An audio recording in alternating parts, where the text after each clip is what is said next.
Hello everybody, welcome back to my channel. Long time no see. I am finally back with another bullet journal video.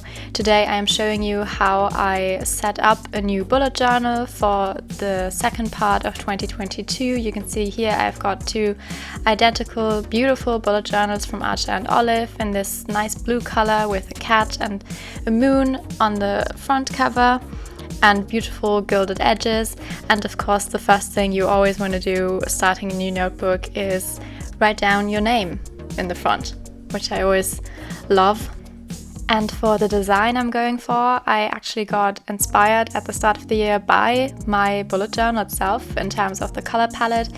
And I actually didn't film a video about that because I was right in the middle of writing my bachelor thesis or finalizing my thesis, so I really just did something really quick, not filming it, but I ended up really loving the design, so I wanted to do something very similar for my second bullet journal of 2022. And in general, of course, I always keep the styles similar because it's gotta match.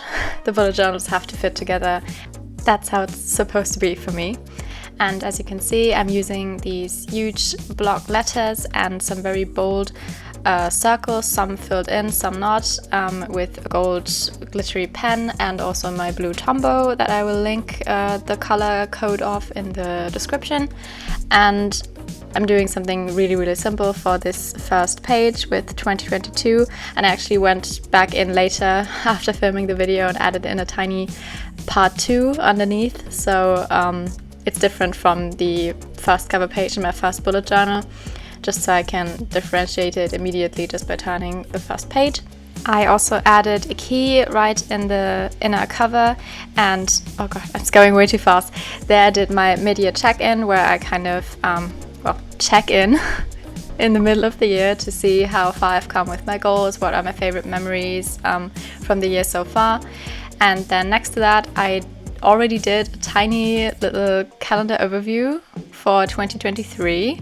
And oh my god, I actually just noticed that I made a huge and time-consuming mistake here, because I wanted to do this page so I could write down any dates or events I already know I'm going to have in the coming year. So actually this is supposed to be blank spaces for the month, so I can actually write something down. And while filming this, I apparently completely forgot that that's what I was going for, and I spent a ton of time doing these mini calendars, and now I can't even really use this spread. Yeah, I'll probably tape some blank paper over that so I can actually use the spread in the way that I intended, but this is what it looks like right now. At least it looks good. But moving on to the next spread, which did turn out the way I intended, and this is my future log for the rest of the months left in 2022, which is from August on, because I always try to fill up a whole notebook before starting a new one. So most people switch to their new notebook after June, but I just had space in my old notebook for one more month, so I am starting in August. And that's what I did here for the page, decorated really simply. And then I did something new, which I haven't done in my bullet journal before, or at least not in this way. I usually do this on a month-to-month basis, but I thought it would be good to have an overview of a whole year of income. I have 2 student jobs, and I thought for taxes and stuff it would be good to have a place here where I can just have all the month's income in one place.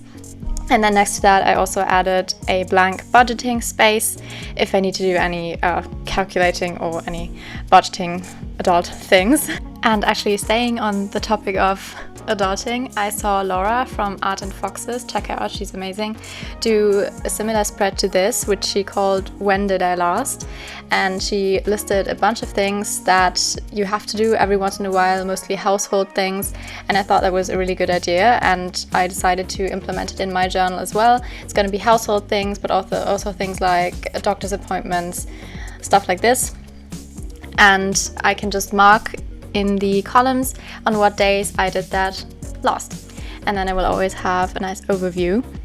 And for the final spread I used basically this exact same layout with the vertical row of numbers, and because I didn't want to write out all the numbers so many times, I actually just did it once and then copied it a bunch of times, printed it out and glued it in.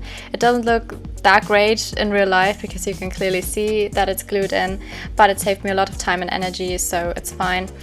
And I did my period tracker in this layout, which I always do. I think it's so important to track everything about that. And I love this layout so much for tracking things. You could do a general health tracker, a mental health tracker, a sleep tracker, or anything really that you want to track over a longer period of time and have everything in one spread. So highly recommend this one, and also highly recommend not writing out all the numbers so many times. But yeah, this is what I did for my last spread of this setup. And now we have already arrived at the end of this video. Here's a final look at all the spreads I did. If you enjoyed it, please consider subscribing to my channel, leaving a thumbs up and maybe even a comment. I would love that so much. And you can also check me out on Instagram. I post a lot more content there throughout the month. So I hope you come back to my channel for my next video, which will be for August. And until then, I hope you have a good time and I will see you next time. Bye!